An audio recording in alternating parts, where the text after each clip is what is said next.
மக்கள் மதுக்கடைகளை எடுத்து போராடணும்னு சொல்றீங்களா? இப்ப கலைஞர் கண்டிப்பா மது கடைகளை எடுத்து போராடணும், மதுவை புறக்கணிக்கணும்னு நான் சொல்றேன்.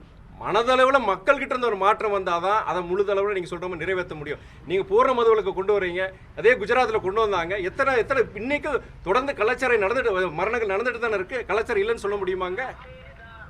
அந்த மாற்றம் மக்கள்கிட்ட வரணும். அந்த சார், இந்த கள்ளச்சாராயம் குடிச்சு உயிரிழந்தவங்களுக்கு அரசு 10 லட்ச ரூபாய் இழப்பீடு வழங்குச்சு. இதுக்கு பல்வேறு அரசியல் கட்சி தரப்புல பயங்கர எதிர்ப்பு எழுந்திருக்கு. இந்த 10 லட்ச ரூபாய் இது முன்னுதாரணமாக அமைந்துவிடும் அப்படின்னு சொல்றாங்க.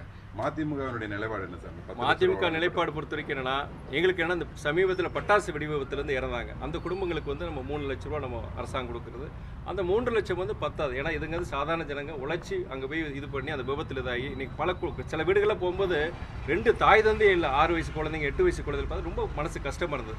அதை பொறுத்த வரைக்கும் நாங்கள் சட்டமன்றத்தில் ரீசெண்டாக எங்களுடைய சட்டமன்ற உறுப்பினர் டாக்டர் ரகுராமன் ஒரு கோரிக்கை வச்சு இயக்கம் சார்பு ஒரு கோரிக்கை வச்சிருந்தாரு. பட்டாசு வெடி விபத்தில் மரணிக்கிற அந்த குடும்பங்களுக்கு பொறுத்த வரைக்கும் குறைஞ்சபட்சம் 10 லட்சமும் சரி, 2 பெற்றோர்களை இழந்த அந்த குழந்தைகளுக்கு கல்லூரி வரைக்கும் அவங்களுக்கு பள்ளி செல்வ கல்லூரி செலவை அரசாங்கம் ஏற்றுக்கிட்டு சொல்லியிருந்தோம். அதனால நீங்கள் கலாச்சாரத்தினால மரணிக்கிறவங்களுக்கு இவ்வளவு தூரம் 10 லட்சம் கொடுக்கக்கூடாது அப்படின்னு உயர்நீதிமன்றத்திலையும் ஒரு வழக்கு நீதிபதிகள் சொல்லியிருக்கிறாங்க. இது தவறான ஒரு முன்னுதாரணத்தை சொல்லியிருக்கிறாங்க.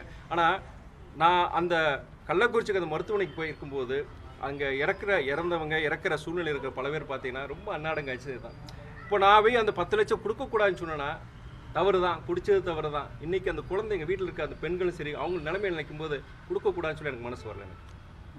இது போன்ற மற்ற சம்பவங்களுக்கும் இப்போ எங்கள் பட்டாசு வெடி அதுக்கு நீங்கள் 10 லட்சம் கொடுங்க. அதுதான் நாங்கள் சட்டமன்றத்தில் எங்களுடைய சட்டமன்ற உறுப்பினர் டாக்டர் ரகுராமன் மூலியமாக கோரிக்கை வச்சிருந்தாங்க. எல்லாருக்கும் கொடுங்க தான் எங்களுடைய கோரிக்கை. முதலமைச்சரும் அதுக்கு கண்டிப்பாக இந்த ஆட்சி அதுக்கு பரிசீலிப்பாங்க. கண்டிப்பாக எங்களுக்கு நம்பிக்கை இருக்கு. செய்திகளை உடனுக்குடன் தெரிந்து கொள்ள உடனே சப்ஸ்கிரைப் பண்ணுங்க.